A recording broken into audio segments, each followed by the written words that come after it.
Максимально инфо-цыганский ролик про GraphQL. Блин, чувак, короче, сейчас делаешь 5 запросов на клиенте, тебе прилетает мега-объект, сам по какой-то мега-формуле все считает, и никто не говорил, что будет просто. Да? Это намного быстрее, чем в Java. Боже, кто будет пользоваться GraphQL?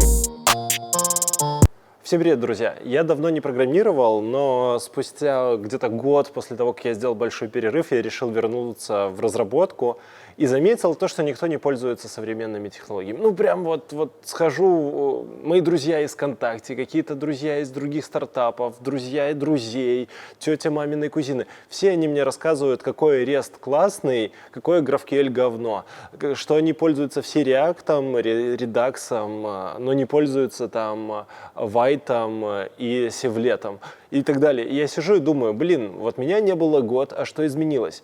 Почему никто не пользуется GraphQL? Почему все еще HTTP? Почему мало сокетов? И вообще, мне кажется, что фронтенд, он как-то очень сильно замедлился. И поэтому сегодня я хочу вам рассказать вообще полноценный доклад, обзор про GraphQL, чтобы вы точно поняли, что GraphQL это заебись.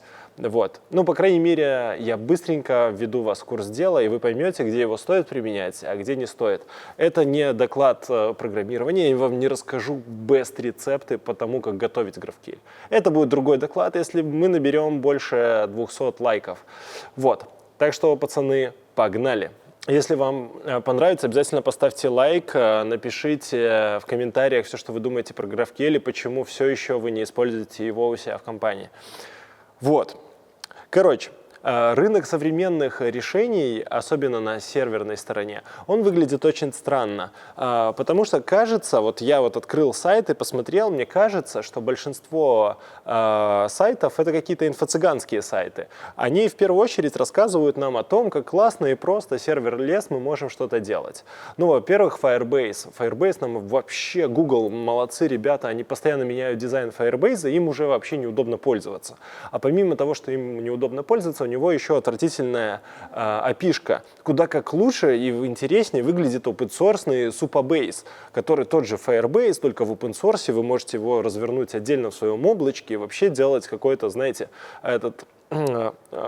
собрать в отдельный пакет и поставить своим клиентам как отдельный веб-сайт. Что вы не можете сделать с Firebase, который целиком гугловский. Но в отличие от Firebase, у Supabase есть еще дополнительных куча миллионов всяких интересных плюшек, таких как призма под капотом. Помимо всего прочего, есть еще такие всякие инструменты, как Serverless, Glide, который позволяет вам делать всякие штуки в ноу-коде. И даже GitLab вообще рассказывает о том, как классно все загружать в облака, а у GitLab столько много инструментов, что только дурак не знает, как ими пользоваться. Я до сих пор не знаю, как ими пользоваться, видимо, я один из этих вот дураков. Вот. И разработка сегодня, на мой взгляд, выглядит тоже достаточно так интересно. Во-первых, то, что мы имеем. Во-первых, вот этот вот кризис, когда опытных разработчиков увольняют, они не могут найти работу, джуны не могут попасть на работу, и все кругом пишут в интернете, как тяжело стало находить работу, кроме тех, у кого классные офферы. Но на самом деле конкуренция, она достаточно высокая стала в айтишке, давайте об этом просто прямо скажем, просто огромная конкуренция. Как вы могли заметить, почти в каждом своем ролике я говорю про важность обучения. Я не устану повторять, что неважно, новичок ты или опытный специалист, учиться нужно всегда. Конкретно сегодня я хочу рассказать вам про институт iSpring в Йошкар-Оле. Знаете, первое, что мне в них понравилось, это их слоган «Хочешь жить по-другому, учись по-другому». Во-первых, чтобы попасть в институт iSpring, недостаточно успешно сдать ЕГЭ. Куда важнее показать свой когнитивный потенциал, сообразительность, память, внимание. Здесь ждут классных ребят, которые будут работать над большими проектами. И в этом году будет 96 мест, 2/3 которых грантовые. Во-вторых, учеба в iSpring смоделирована по принципу работы IT-команд. На первом курсе студентов ждут стажировки в IT-компаниях, а со второго курса part-time работа по специальности. Также в iSpring практикуют междисциплинарность. Программисты iSpring изучают маркетинг, креатив и педагогику, а дизайнеры и маркетологи – программирование. Кому подойдет этот институт? всем, кто хочет по-другому изучать программирование, маркетинг, дизайн и управление цифровыми продуктами. И если ты один из них, то специально для тебя оставляю ссылки на iSpring в описании. Переходи и пробуй себя в том, о чем ты всегда мечтал. И не только среди разработчиков, сколько еще среди IT-компаний. Компании стали побольше, кто-то там захватил весь рынок, и они теперь все большими такими своими монстрами конкурируют, закидывают баблом и захватывают больше рынка. Вот. Но важно, второе в разработке, это скорость и стоимость запуска. Она становится все меньше, меньше, меньше, меньше. Особенно для тех проектов, которые типовые. Например, сегодня сделать интернет-магазин кажется дешево. Только зачем его делать, когда есть Инстаграм?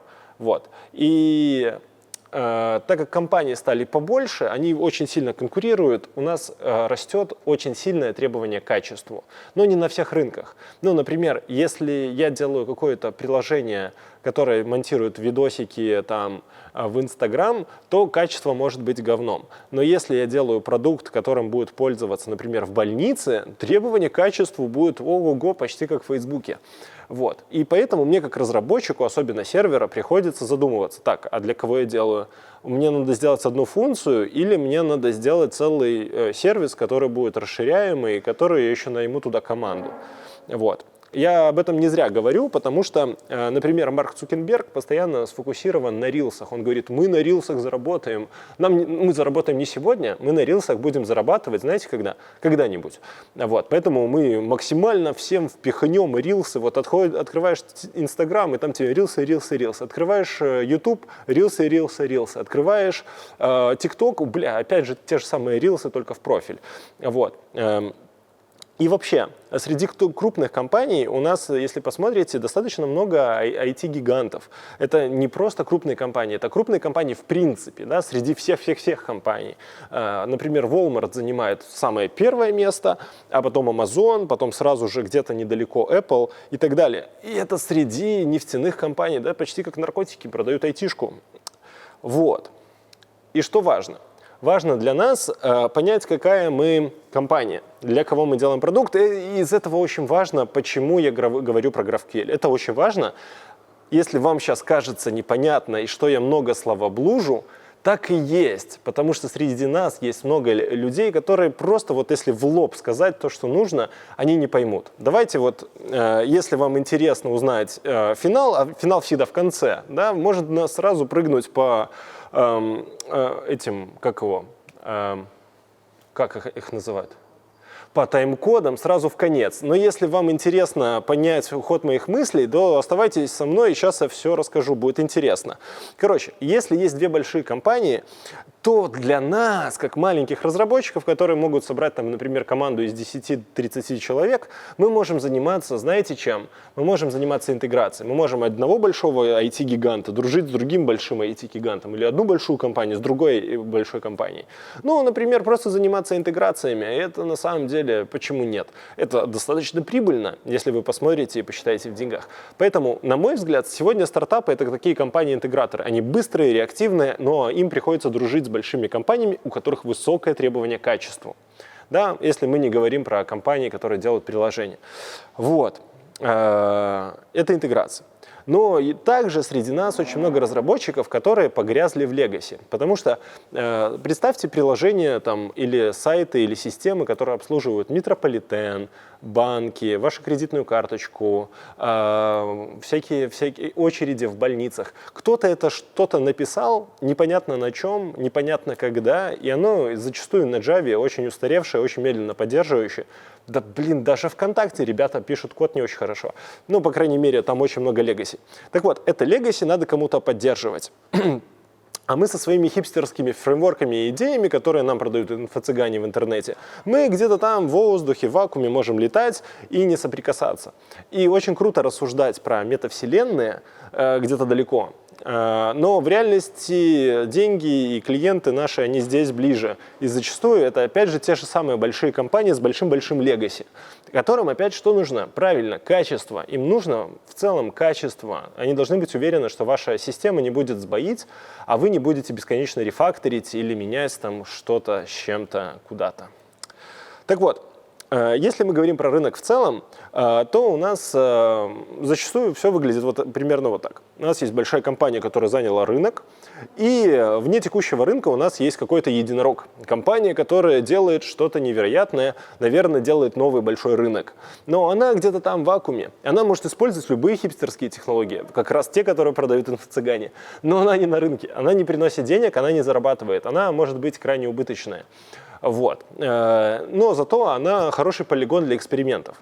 Но, опять же, если мы хотим бесконечно экспериментировать, то это какая-то лаборатория. Это что-то в кампусах университетов. Ребята по-настоящему экспериментируют. Вот в андроидном коллайдере они тоже экспериментируют.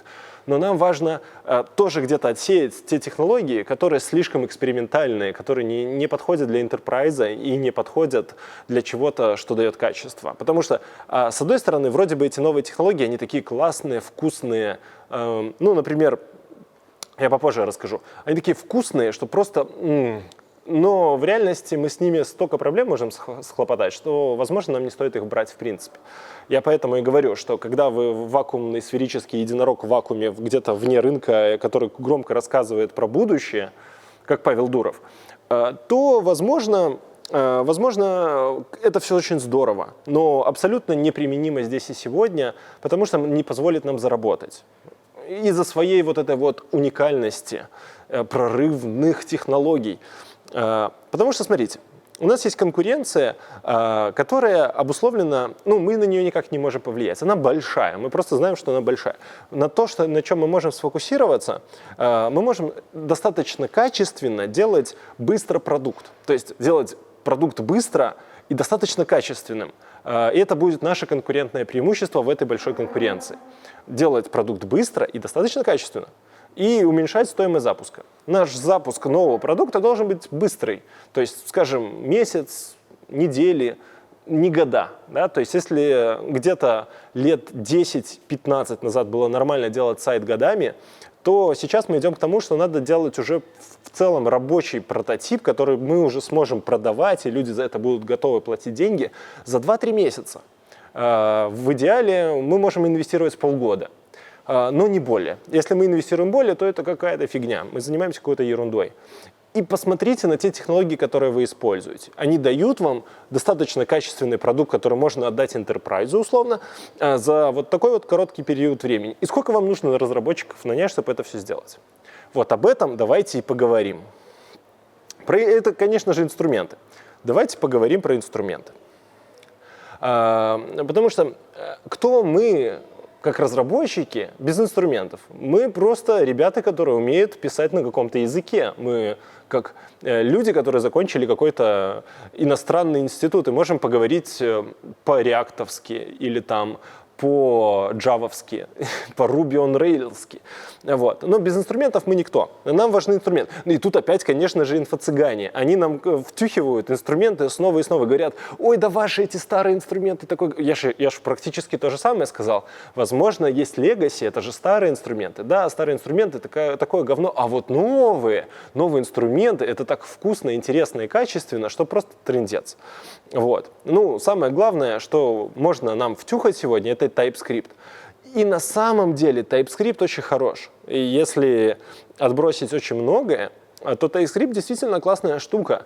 Но вопрос, хотим ли мы очень много писать типов или нет? И зачастую люди говорят нет. Я видел, что многие мои друзья пишут код на чистом JavaScript без типов вообще. И знаете... Я не хочу этот код читать. Я не хочу видеть JS-док зелененький такой поверх кода. Это вызывает во мне чувство, непередаваемое через камеру. Вот. Ну, вообще, TypeScript, он достаточно плох, потому что есть целый канал в Телеграме, который называется «Почему TypeScript плох?». Потому что в TypeScript много косяков и неоднозначности. И на самом деле мы не можем на 100% полагаться на TypeScript и делать супер-стрикт TypeScript, потому что это очень сильно снизит нашу производительность.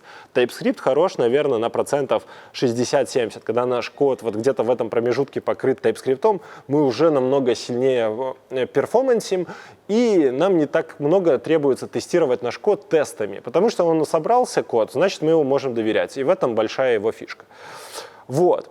Также нам еще продают Nest.js, потому что Nest.js, он такой классный, на нем можно собирать код такой вот независимый, модульный, расширяемый, и с типами, и совсем все круто. И на самом деле, да, в целом, да. Но кривая обучения, чтобы пользоваться уже и TypeScript, и Nest, она уже становится выше. Нам нужны более качественные специалисты, нам надо больше учить людей. И хорошо, если наша компания не превратится в IT-школу, да, где мы будем все вместе друг друга учить. Помимо всего прочего, нам рассказывают, как классно делать UI на Next.js. Это мы там сможем и React, и картинки, и роутер, и все, и почти целый фреймворк. Да? И вроде бы Nest можно запихнуть куда угодно. И админки делать на Nest, и лендосики, и все такое супер перформанс. Но тоже что-то... Ну, какой-то очень сложный винегрет получается. Теперь нам надо знать и TypeScript, и Nest.js, и Next, и еще в React разбираться. Я же про него не говорил, но надо еще разобраться. И в итоге получается большой какой-то сложный монстр. Вот. А еще есть Дэна, да, слышали про него? Мне кажется, покойся с миром Дэна. Дэна, да, это рэпер. Если погуглите Дэна, то у них очень плохая SEO-оптимизация. Найдете, скорее всего, рэп и захочете стать рэпером. Да, вот, да. Да. Ну и вообще, Дэна, вы же понимаете, что он больше мертв, чем жив. Как бы классно ни звучало, но он обратно несовместим со всеми теми технологиями, которые мы успели нагородить поверх Node.js. Нам бы что-то побыстрее. И тут, конечно же, приходит бан. И вот в целом ничего плохого против него не имею. Я понимаю его подход и понимаю его философию, его плюшки и так далее. Но он не зрелый. Вы не можете его использовать в продакшене сейчас, и не надо пытаться, потому что пока вы будете писать свои фреймворки, утилиты и прочее поверх бана, чтобы все то старое ваше запихнуть на него, момент уйдет, поезд уедет, и деньги, которые вы могли бы заработать сегодня, потеряются. Вам нужно взять более старые технологии. Вот. Но в целом я вижу, что бан — это хорошая замена Node.js, не Node.js, а Дэна, да, то есть если Дэна были какие-то шансы до появления бана, то теперь как бы шансов у него мало. Но посмотрим. То есть это еще не вечер, возможно, завтра еще что-то вылезет более прорывное, но посмотрим. Важно время, да, то есть новым технологиям нужно дать год-два, может 3 года, чтобы они устоялись, чтобы на них все люди понабивали шишки в энтерпрайзах, адаптируя под свои какие-то штуки, и чтобы потом мы могли бесшовно запустить свою инфраструктуру поверх. И тогда мы сможем делать быстрые стартапы. Вот. Хотя вот бан молодец, много-много всяких штук, и нам со всего Ютуба кричат: блять, он такой быстрый, вообще, просто черт возьми, такой быстрый, что просто трындец. Но не такой быстрый. А еще кричат про Apollo, GraphQL, потому что я посмотрел, что происходит на конференциях, а на конференциях просят что? Просят Apollo, GraphQL и что-нибудь про Web3, немножко про React и еще немножко про инструменты, какие-то современные подходы. Но черт возьми, Web3, давайте все в одну кучу. Вот у нас уже будет и React, и Ban, и Nest, и Dena, и еще мы туда что-нибудь прикрутим, и вообще наш проект просто никуда не взлетит, потому что нам придется нанять просто много людей, которые будут каждый по чуть-чуть хоть в чем-то разбираться, и мы будем вместе сидеть и учиться, как это все склеивать, чтобы нормально заработать денег. А еще Web5, да, вот, Web5, да, Web3 уже устарел, и TRPC. Вот, я почему так долго акцентирую внимание на том, какие инструменты есть, потому что они все звучат вкусно. То есть, если каждый инструмент взять в отдельности, посмотреть про него видос на Ютубе, сходить на конференцию, послушать доклад от автора этой вот приблуды, то может показаться, что, блин, да будущее, вот оно. И когда мы начнем это адаптировать в свой проект, мы обосремся с большой долей вероятности. Та же самая история с TRPC. Выглядит все вкусно, сочно, прикольно, но я немножко поковырял, посмотрел синтаксис и понял, что, блин, а я вот код вот таким вот образом писать не хочу. И вот просто не хочу. Вот мне не нравятся эти бесконечные цепочки, чейны и так далее. Я вижу подход получше. Хотя да, они вроде бы говорят: круто, клево, мы не пишем типы, мы не генерим ничего. Да, здорово. Дайте этому время, пускай 2-3 года эта штука как-то поразвивается, а мы потом посмотрим, к чему она придет. При том, что людей, которые инвестируют в тот же Apollo, намного больше, они могут быстрее адаптировать все идеи и подходы TRPC в тоже GraphQL, чем TRPC инвестирует и запилит все то, что есть в GraphQL в себе. То есть посмотрим, кто победит в этой конкуренции. Дайте этому всему время. Это примерно как винная йога, да? То есть у нас есть хороший инструмент, как йога, да?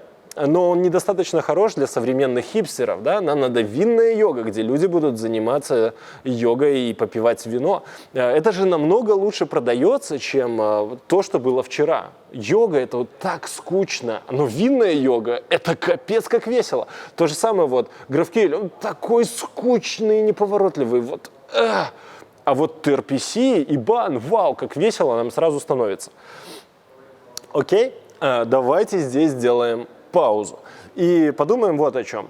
Окей, мы вроде бы обсудили, что у нас есть инструменты, которыми мы можем в целом хипстерски запилить проект. У нас есть технологии, про которые нам все рассказывают, и большие инструменты для разработки серверов, которые отлично продают через интернет, про которые говорят на конференции, про которые пишут статьи и так далее. Но вопрос.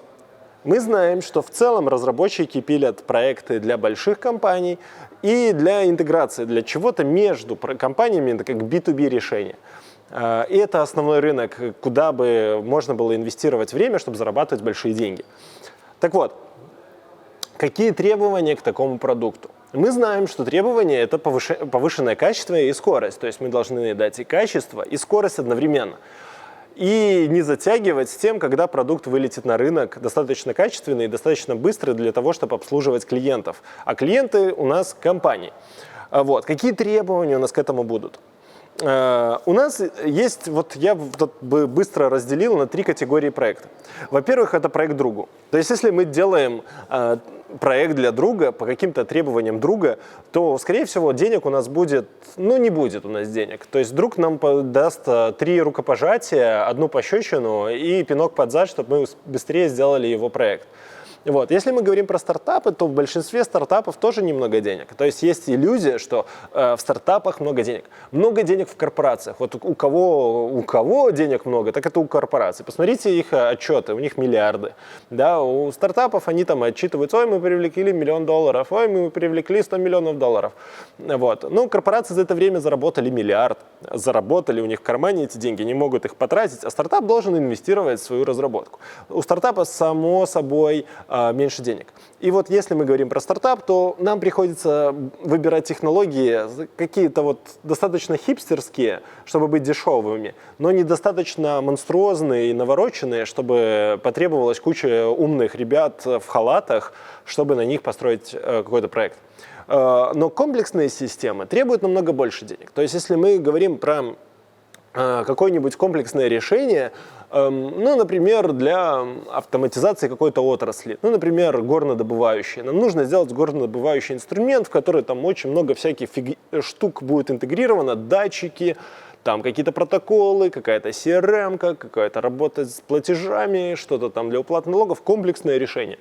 Это комплексное решение будет стоить дофигища денег и потребует какого-то компромиссного такого вот мега-клея, который позволит это все склеить. Вот. У нас вот 3 таких вот категории я бы выделил. Конечно, я не говорю здесь про мобильные разработки и утилитарные приложения, потому что приложение, на которое вы тратите неделю, это где-то вот в категории проект другу. Вы потратили неделю, возможно, $10 000, и вы бегаете такие: вау, у меня приложение. Это другая история. Вот. Для этих проектов подойдет любые технологии, можно хоть на PHP написать. Но если мы говорим про комплексные какие-то подходы или стартапы какой-то средней руки, то нам нужно что-то подумать. И нам надо задать несколько вопросов. Мы еще вот не добрались до GraphQL, вроде бы обзор про GraphQL, но смотрите, какая длинная подводка. Нам надо задать себе несколько вопросов. Сколько у нас есть времени? То есть если у нас есть времени неделя, или месяц, или 2 месяца, давайте пилить на том, о чем мы знаем. То есть возьмем те технологии, которые мы хорошо знаем. Наверное, REST, наверное, что-нибудь знакомое. Сколько у нас проект этот будет жить? То есть если мы его пилим за 2 месяца и все, да, вот мы его запилили и все. и больше мы его там не поддерживаем, больше не дорабатываем. Он у нас законченная утилитарная какая-то штука, как скрипт. Если мы его в дальнейшем подразумевается, что этот проект будет жить, например, 2-3 года, а вы задумаетесь, сколько он будет жить, то, наверное, надо вот этот срок разработки и жизни их склеить и посмотреть, сколько всего период нам времени потребуется на этот проект, чтобы он работал. И тогда это, возможно, другие технологии. Самое важное тут выбор, правильно заданные вопросы. И как быстро мы хотим его менять. Вообще, этот продукт гибкий, мы его будем менять, или мы с первого раза пилим вот по ТЗ и все. Если у нас есть желание быстро тестировать гипотезы, то нам надо достаточно гибкий продукт. И нам надо понимать, сколько какая-то фича новая, вот мы там с бухты-барахты захотим новую фичу завести, правила, пермишины, доступы поменять. Мы захотим какую-то аналитику, метрику собрать и на основании нее принять какое-то решение. Насколько нам потребуется на это времени? Если у нас, опять же, это неделька-две, то это одни технологии. Если мы в целом готовы инвестировать и месяц-два на какие-то изменения, то, возможно, мы можем выбрать вообще абсолютно другие технологии. Вот. И гибкость. Гибкость во всем. То есть насколько мы можем разные части проекта менять одновременно разными людьми, и система не развалится. И мы не столкнемся с тем, что мы будем бесконечно мержить, делать конфликты, решать как-то какие-то там гипотезы, делать митинги, чтобы у нас вот эта гибкая система была достаточно гибкая. Вот. Это вот вопросы, на которые я бы рекомендовал задать самим себе, а вообще перед разработкой, если это возможно. Но даже если вы уже что-то разработали, во время разработки задайте и прикинуть, а те технологии, которые мы используем, они позволяют нам это сделать? Или мы каждый раз бьем себя по ногам и рукам и делаем кучу дополнительной ненужной никому работы? В какие в реальности задачи мы решаем? А на сервере что мы решаем? Да? В реальности какие задачи? Возможно, мы решаем и думаем, что мы решаем одни задачи, а в реальности нам надо решать другие задачи. И вот как только нам становится прозрачно вот хотя бы вот это, мы можем принять осмысленное решение. Смотрите, зачастую на бэке мы решаем одну простую задачу. Мы управляем данными, и нам нужно, во-первых, мониторить, как эти данные идут. Грубо говоря, вот несколько сценариев. Как получить данные, где их, как их хранить, и кто к этим данным имеет доступ. Да? То есть нам надо как минимум управлять доступами. Это иногда очень сложная задача. Да? То есть очень точечно разрезать, чтобы никто никак не мог залезть в чужие данные и ничего украсть лишнего. Вот. Где мы будем хранить? Мы храним в одной мегабазе или мы как-то что-то раскидываем по кучкам? И как эти данные получать? Какими способами, какими методами наружу мы можем получать? Через гейтвей, через какие-то там сложные ходы. Вот. Но помимо всего прочего у нас стоит одна большая задача. Как это все мониторить, как управлять и понимать, где что, как система, где сбоит, где не сбоит. То есть вот комплексно все, что делает бэкэнд, это вот эти вот задачи. И дальше, когда мы понимаем, окей, мы в целом от бэкэнда хотим вот это, у нас стоит вопрос уже бизнесовый. Что мы хотим решить? Мы хотим решить там биллинг, мы хотим заработать, мы хотим просто написать крутое какое-то приложение. Какую бизнесовую задачу? И когда у нас стоит выбор, мы будем это делать из говна и палок, из говна и палок получается говно и палки. К сожалению, так в мире заведено, что говнопалочное решение зачастую и остается говнопалочным решением и не развивается. И если вы слышали что-то про MVP, MVP — это не говнопалочное решение. Говнопалочное MVP — это может быть при продаже показать, проверить гипотезы. Но MVP, оно когда за это готовы платить люди. То есть если вашим говнопалочным решением пользуются и готовы за это платить бабки, ну, это одна история. Если ваше говнопалочное решение просто по каким-то причинам им не пользуется, вы, скорее всего, никогда не узнаете почему. Наверное, потому что оно попахивает плохо и выглядит не очень. Но можно слепить и коника из говна. Вообще, если задуматься, на планете почти 8 миллиардов людей. И в целом любая автоматизация каких-либо их проблем ежедневных позволяет качественно и быстро им решать какие-то рутинные задачи, и оно делает вас очень даже интересным и заметным для этих людей. Как минимум вы заработаете и станете очередным Илоном Маском. Вот. Это мы проговорили часть с техническим заданием. Но давайте поразмышляем вот на чем. Зачастую на бэке мы выбираем между двумя какими-то парадигмами.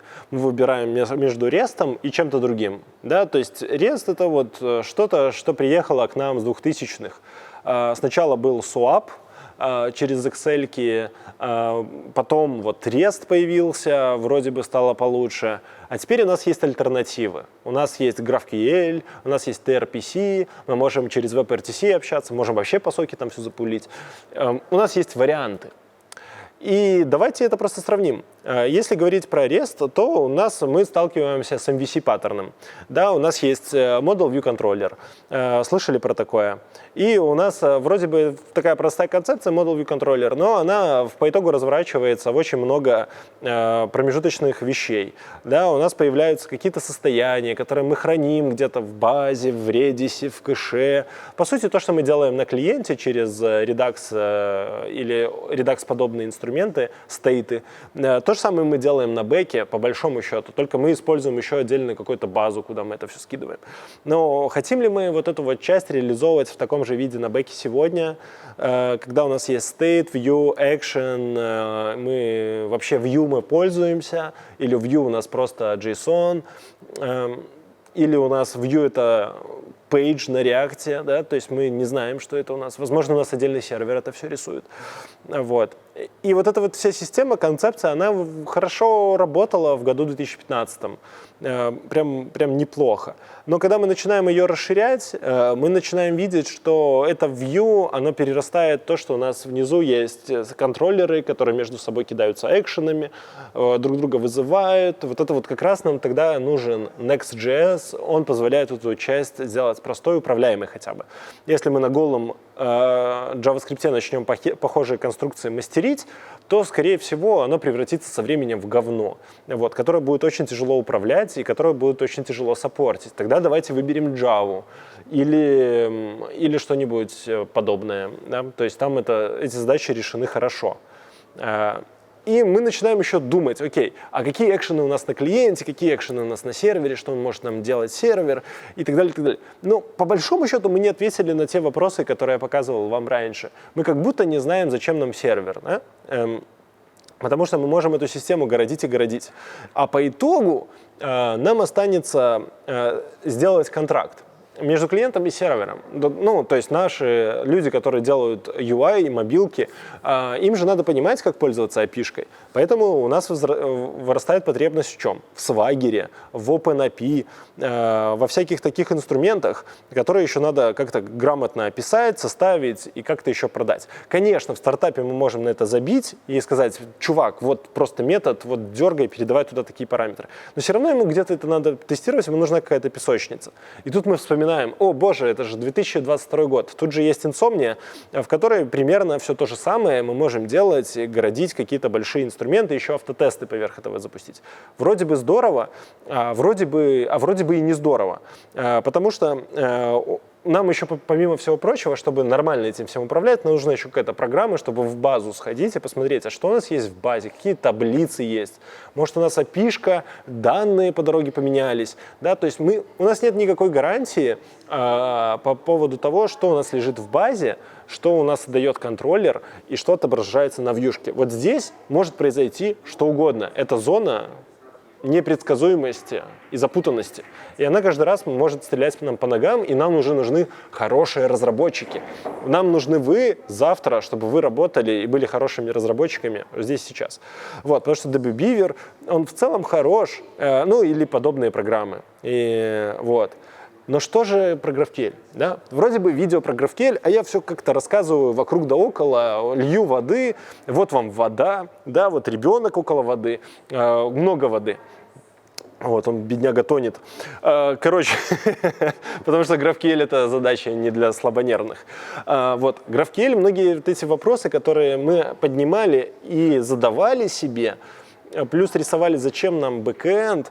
Помните, еще Firebase был. Вот эти все вопросы GraphQL технически решает все сам.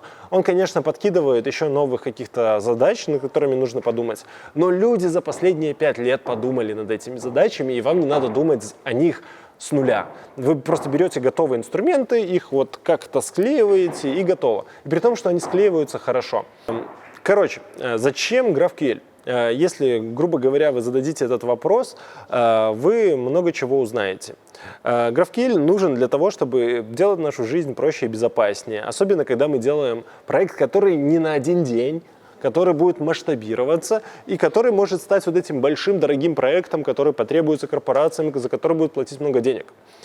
Вот. Во-первых, у нас есть Apollo Studio, которая решает все задачи, для чего раньше был создан вот Swagger, OpenAPI и прочее, где нам надо еще как-то руками что-то делать. Вот. А в Apollo Studio ничего не надо делать. Она все делает за нас и позволяет визуально очень удобно работать как вот с полноценным инструментом.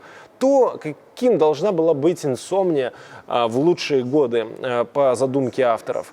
Вот. Здесь есть все, что нужно для того, чтобы тестировать, разрабатывать API и не дурить себе голову лишними какими-то шагами, промежуточными какими-то кодами на YAML скриптах и фу. Вот. Помимо всего прочего, у GraphQL есть такая штука, как код-генератор. Вот код-генератор решает, наверное, 80% всех проблем. Вот. 80%, да? То есть вам не надо сидеть и страдать руками. Как это выглядит? Это примерно вот так выглядит. Вы заходите, ставите код-генератор, настраиваете его скрипты, плагины, жмете «Сгенерируй-ка ты мне код». Вот. И он ищет ваши файлики, в которых вы описывали свои скрипты, свои запросы, что вам нужно от сервера. Контракт. Да? Контракт генерится за счет схемы, по которой вы можете сходить и взять данные. Он генерится сервером, который разрабатывается на GraphQL. Но по нему вы можете сходить и сгенерить себе типы, которые вы сможете использовать, например, в своем коде. Вот. Это не только то, что может сделать код-генератор. Код-генератор сейчас намного умнее. Он может вам сгенерить и запросы, и хуки, и API-шку, и вообще все. Вам просто надо писать, что ты хочешь от сервера, и он тебе даст TypeScript-овую, безопасную обертку для получения этих данных сервера. Опять же, для сервера он тоже может много чего дать. Он может дать вам полноценные автокомплиты и типы, которые вы будете использовать по всему приложению. То есть, если вы грамотно описали базу данных, то по базе данных вы уже можете автоматически получить все, что вам нужно. Типы, связи, API-шку, хуки, работу, вплоть от сервера до клиента. То, о чем TRPC мечтает быть. Вот. Ну, это уже сделано в Apollo одним инструментом с плагинами, который расширяется и позволяет вам под нужные вам инструменты подгенерить. Хотите не только на вебе, хотите во Flutter, пожалуйста, есть и во Flutter. То есть можно использовать современные инструменты, и они все склеены между собой одним кодогенератором. Во-вторых, есть GraphQL config, который позволяет решать другие дополнительные задачи, такие как, а что если у нас такой GraphQL многосервисное приложение, в котором один сервис ходит в другой сервис, и нам надо как-то вот это все объединять, проксировать, делать схема-стичинг какой-то вот автоматический. Вот. GraphQL config позволяет это все делать и очень хорошо решает задачи, особенно в монорепах, когда у вас типы, они такие прокидываются там из одного приложения, он побежал по всем другим приложениям. И это очень удобно. Особенно, когда вы все это настроили, поставили какой-нибудь GraphQL плагин, и у вас в IDE-шке все это подвезлось. Вот. И что это позволяет делать? Во-первых, эти плагины позволяют вам безопасно писать схему с автокомплитами, с ESLint-ами, со всем, что вы хотели бы видеть в настоящей работе с базой данных. Вот. Во-вторых, у нас есть разделение более простое, чем post, put, delete, update, и ты думаешь, так, подождите, я могу сделать все в посте, да? То есть у меня могут быть только посты без гетов. Get мне нужен только для кэширования запросов, а нужен ли мне get вообще? А у вас есть query и мутации, и они очень строгие, да? То есть достаточно строгие. То есть через query ты понимаешь, что ты берешь только get, А в мутации ты делаешь и апдейт, и сет, и делит, и все, что тебе там нужно поделать. Вот. И просто называешь методы. Просто мы вызываем функции. Опять же, то, что TRPC очень сильно позиционирует. Мы просто вызываем функции на сервере. Все. Все. А с функциями на сервере мы можем делать очень много. Вот. Синтаксис вообще в GraphQL достаточно простой, чтобы в целом, если вы знаете, что такое функция, с ним разобраться. У вас есть функция, которая может быть двух типов, query или мутация. У вас есть параметры, которые передаете на сервер, которые должны быть input type, и у вас есть output type, это то, что вернется с сервера. И у вас очень строго разделены input type и output type, и вы никогда не перепутаете. Бум! Вот и все, что такое GraphQL. Вот. Есть одна проблема с GraphQL. GraphQL поддерживает только простые скалярные типы, такие как стринга, int, float, boolean и так далее. А вот как загрузить файл, например, как загрузить, например, datetime или какие-то JSON-типы. Тут, конечно, приходится придумывать ряд костылей и сидеть и достаточно глубоко углубляться, а как же GraphQL на самом деле работает, а как же скалярные типы обрабатывать и так далее. Но прикиньте, это все было пару лет назад. На сегодняшний день это все решено. Вы просто заходите на один сайт, берете один сраный плагин и решаете все свои вопросы с дополнительными типами, какие вы хотите. Хотите phone number тип, хотите какой-то другой мегатип. Все вы можете оформить и все везде настроить вот просто за один день. То есть для того, чтобы бустануть проект на GraphQL, вам потребуется 1-2 дня. Даже если вы нифига не знаете, вы просто посмотрите туториалы 5-минутные и потыкаете пару плагинов. И у вас заведется вот эта машина, которая решает вам очень много задач по качеству, со строгой типизацией, с контрактами, с очень гибкой работой с API-шкой. И вам надо писать кода, совсем мало. Вот просто реально крохотулечку. И вот не слушайте никого, кто говорит, что с GraphQL надо на бэке писать на 80% кода больше, чем обычно. Это пиздеж. Это люди, которые просто не настроили инструменты, руками пытаются все делать, всю GraphQL-магию. Если вы настроите автоматизацию этой GraphQL-магии, вы получите такой буст производительности, что вы просто офигеете. Вот. Ну, если грубо, вот так оно выглядит. Вы пишете типы, указываете типы, настраиваете типы связи. Все очень похоже на JSON, только немножко с синтаксисом, да, то есть нам надо писать восклицательный знак в конце, чтобы показать, что это обязательное поле. Вот. И нам надо писать это обязательно везде. То есть где поля не обязательны, они по умолчанию не обязательны. Если хотите, чтобы поле было обязательно и говорило, что это точно вернется, вам везде надо писать восклицательные знаки. Обязательно вернется. Бэм, восклицательный знак. Вот. И вся разработка вещей, она достаточно простая. Вы опять же пишете контракт, где у вас есть query, есть какая-то мутация, и дальше просто тупо функции, что получило, что вернуло, что получило, что вернуло. Прикол в том, что по этим типам, которые output и input, GraphQL сам строит граф и вызывает функции, то, что называется batch API в REST API. Да, то есть вам не надо придумывать механизм, а как мне там заджойнить 5 запросов на сервер. Да вот так, вот просто спроси, какие тебе данные нужны, и GraphQL сам все запросы заджойнит в один мегазапрос, и не надо мастерить какие-то винегреты. Потому что я видел современные стартапы, вот как люди стартанули стартап года 2 назад. Их API-шка — это, batch API, в котором возвращается мапа разных ответов с разных REST API методов, в которые они завернули в один ответ, и на клиенте что они делают? Они мапают данные одни из одной кучи в другую кучу, просто тупо занимаются маппингом. Угадайте, куда уходит время фронтенд-разработчиков? На сраные маппинги, потому что они не могут загрузить данные, связанные сразу. Им приходится в разные методы это все раскидать, с разных источников все сгрузить и потом отпульнуть клиенту. Ну это же пиздец. Вот. И как вы можете быстро делать стартап таким образом? Да никак. Вот. А реально GraphQL Resolver, он очень простой. У вас всего лишь 4 аргумента, которые приходят, последний из которых это то, какие возвращаемые типы клиент хочет получить назад.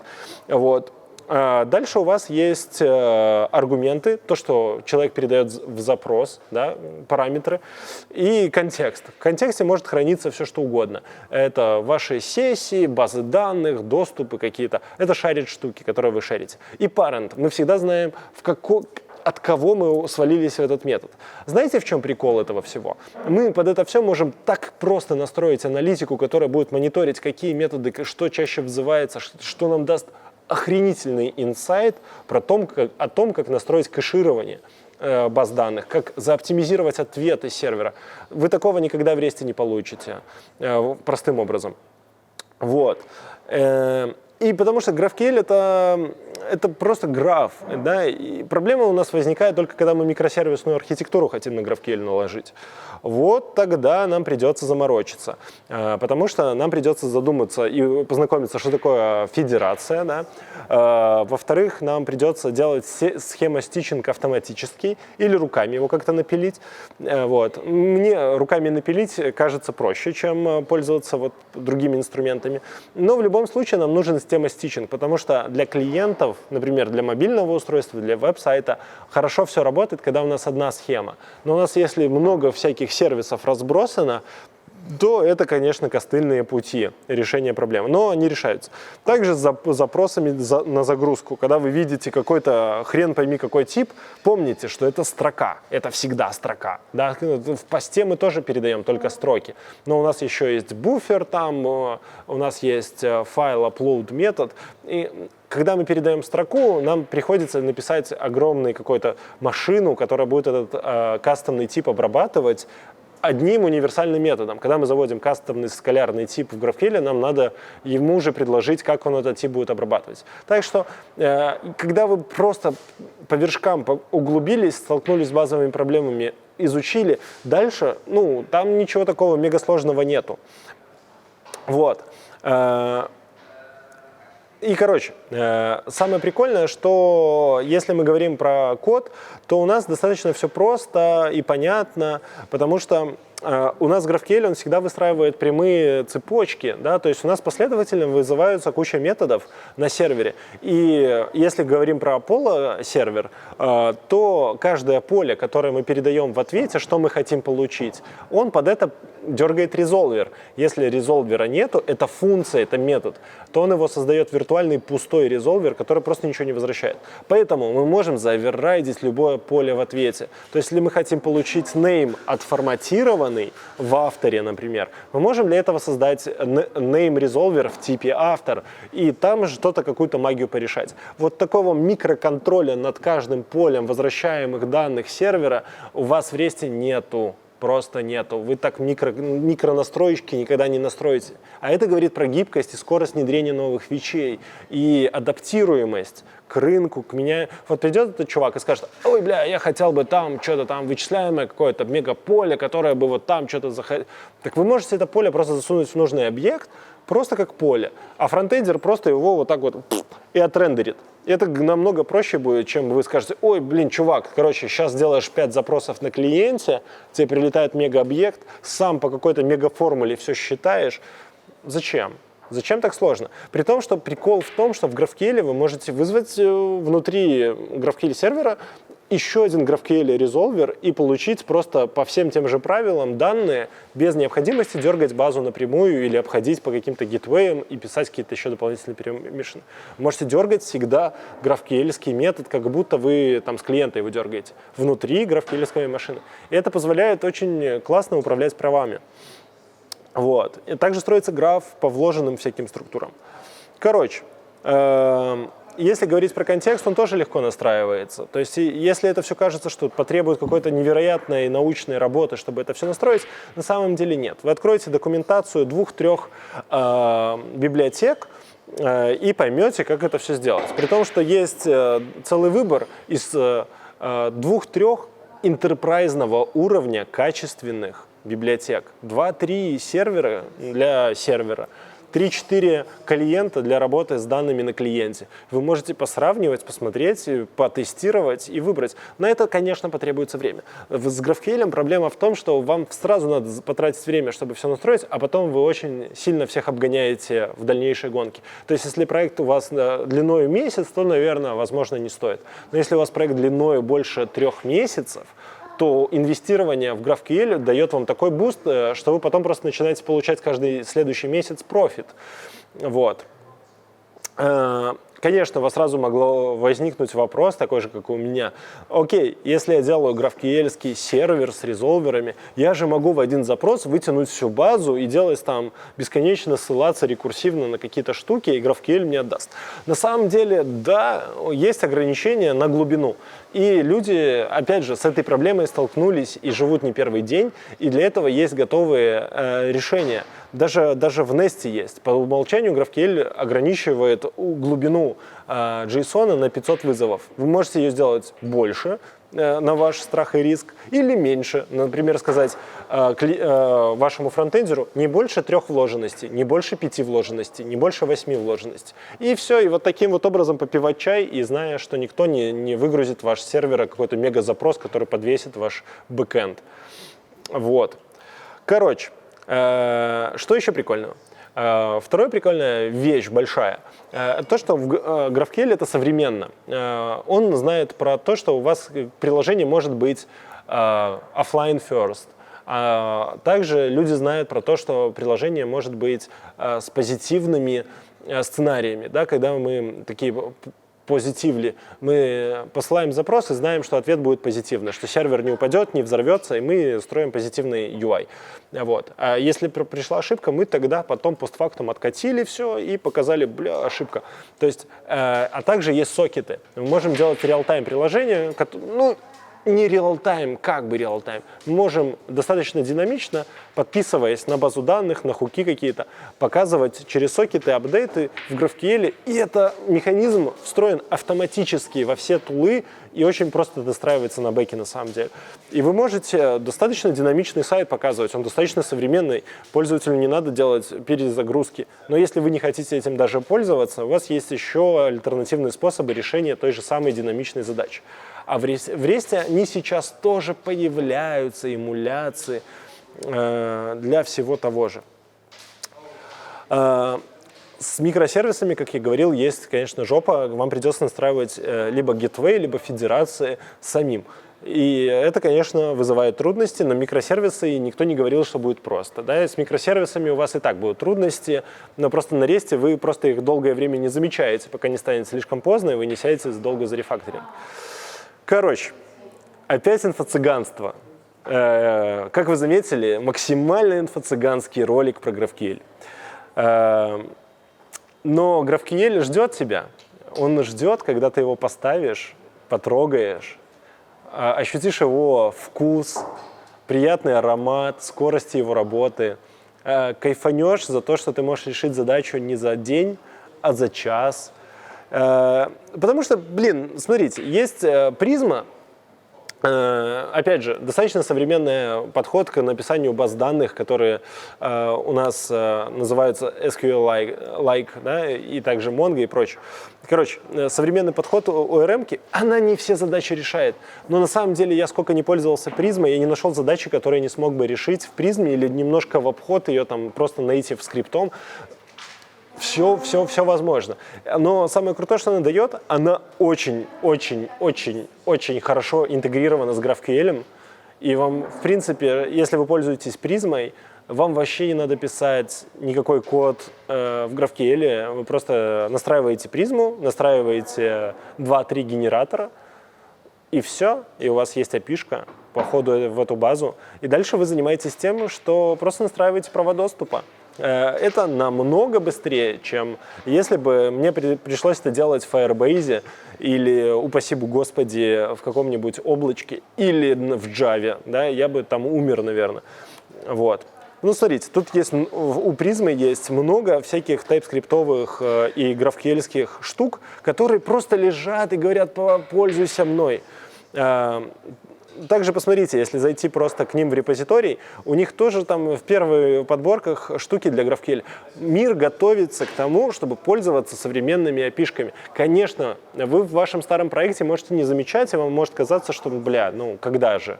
Мне так казалось 2 года назад, что, боже, кто будет пользоваться GraphQL? А вот потом я сам попользовался, потом я попользовался REST-ом. И знаете, вот я после этого не хочу писать бэк на REST, потому что когда мне потребовалось менять маленькие поля, настраивать permission, такой: боже, мне столько надо кода руками писать, что пошли вы в жопу. Я переписал все на GraphQL. Вот. У Nest, у призмы есть прямые генераторы, которые встраиваются в саму призму и позволяют вам все генерить. Тот же код-генератор позволяет много чего генерить вам.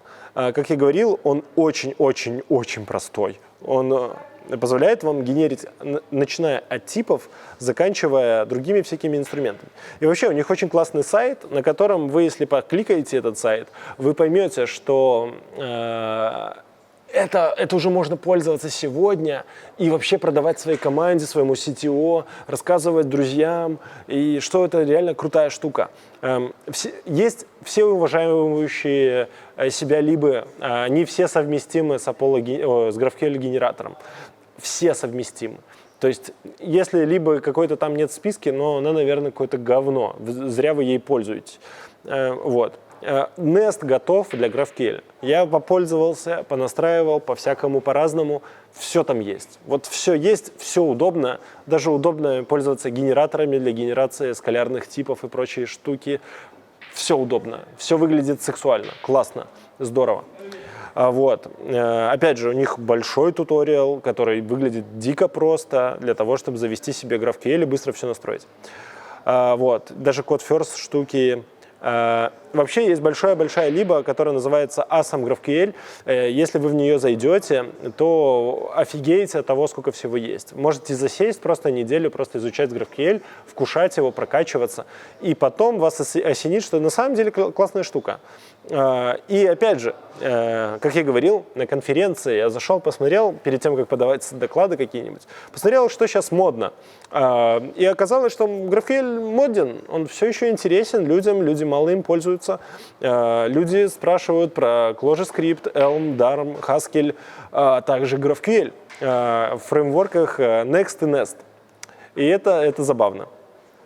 Короче, если ваш REST — это какая-то балалайка, на которой приятно играть музыку, и вот вы в 2022 году играете на балалайке своей и всем рассказываете: классный REST, да все с ним классно, мне удобно, я на нем пилю быстро, там все здорово, то GraphQL — это такая большая балалайка для решения большого спектра задач, на которой очень громко играется и очень-очень-очень здорово.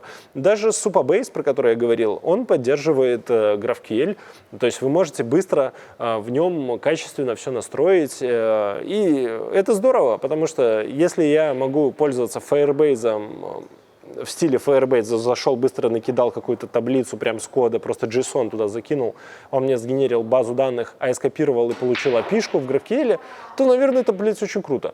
Вот, потому что я могу сразу поработать с этими данными современным способом, не каким-то придуманным Google синтаксисом.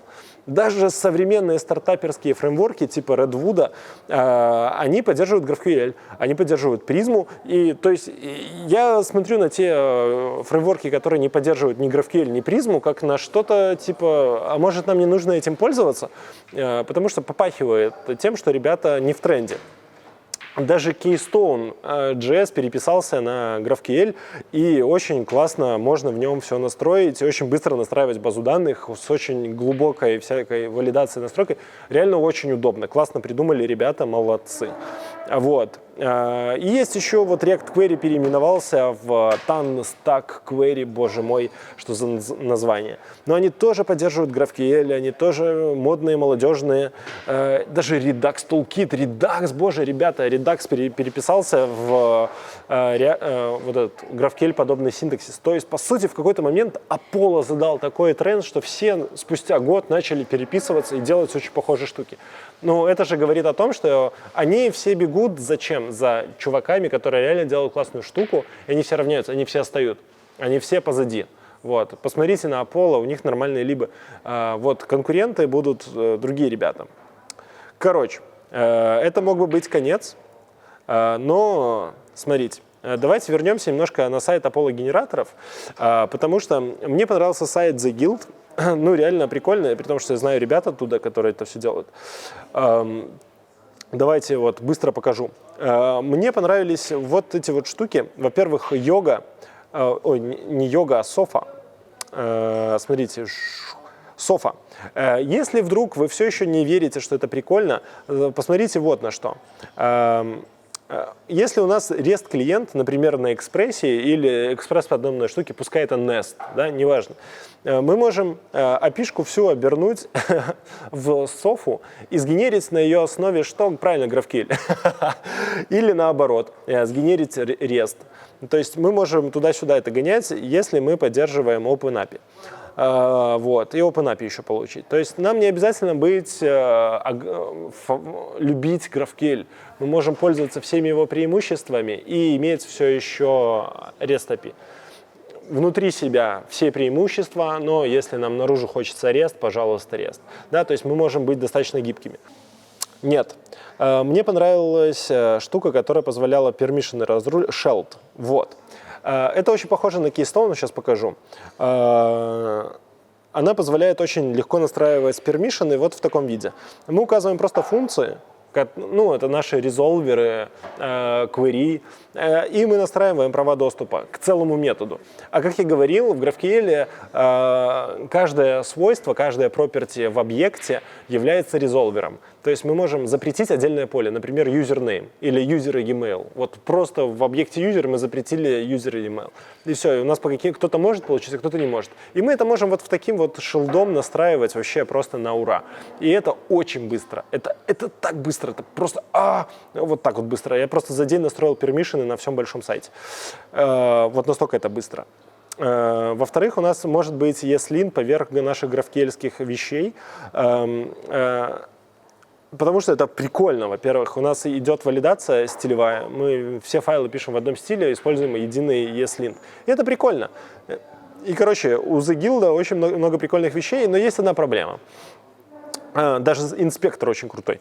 Если вы посмотрите вот CI/CD, и у вас меняются схемы, вы, например, используете чужую схему стороннюю, например, я поставщик сервера, а вы мой клиент, вы напрямую не можете, а я что-то меняю, вы можете видеть, что меняется через инспектор, и его прикольно везде встраивать, например, в GitLab, в GitHub, ну, прикольно. И еще пару таких интересных вещей, которые показались интересными. Модулер мне понравился. Но это вот хорошее решение от этих ребят, которое позволяет быстро настроить микросервисы. Ну, то есть, если я говорил, что с микросервисами есть жопа, то с микросервисами есть жопа, когда вы сталкиваетесь с федерациями. Вот тогда, блядь, жопа. Вот. А если вы делаете вот другим подходом, например, через молекулер, то у вас выглядит все примерно вот так. Вы описали свой сервер-резолвер, дальше вы создали свой application, засунули модуль, очень похоже почему-то на Nest, вот, засунули модуль, и в конечном итоге модуль мы засунули как плагин в сервер, и у нас таких модулей может быть больше, чем один. И все. И мы получили, что правильно, у нас, по сути, монорепа, но распиленная как микросервис. И мы можем легко мониторить и настраивать все штуки.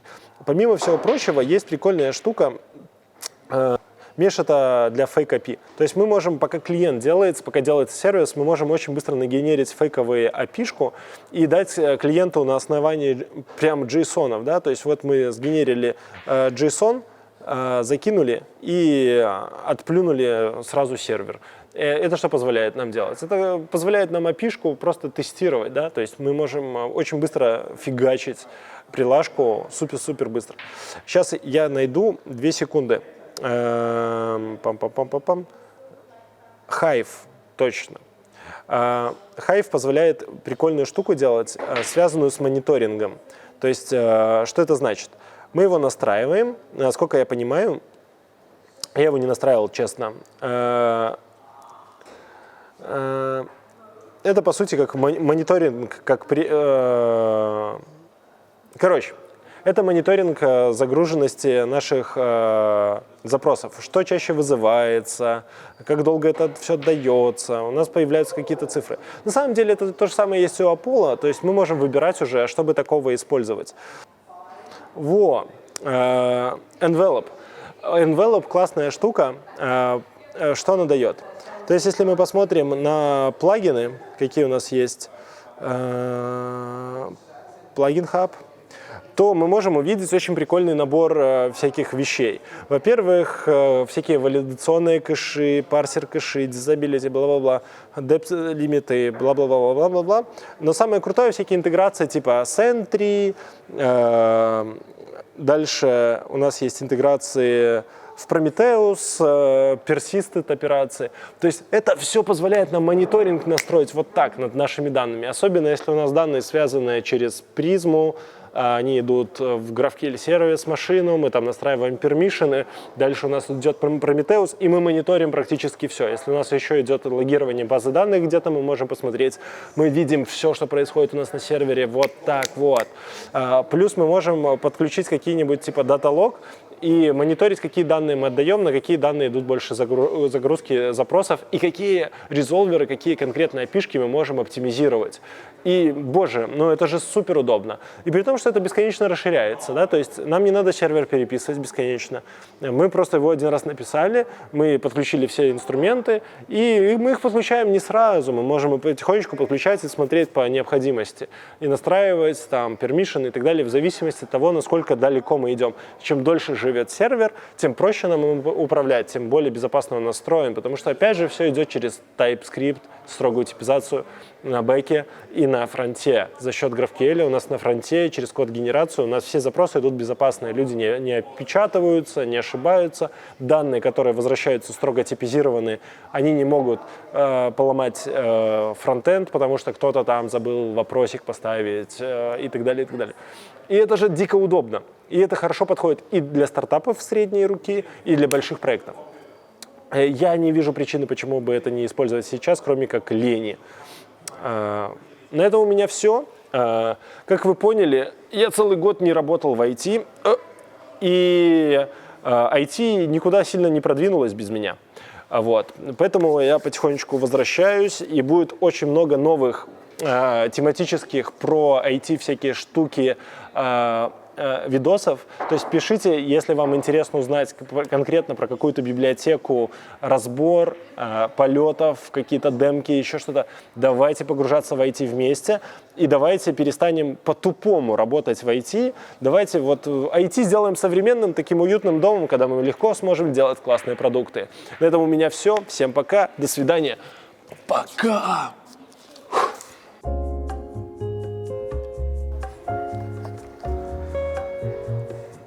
Такое пишут вообще. Может, не работать в IT и в художники податься? Я думаю, я смогу не хуже нейронками рисовать картины.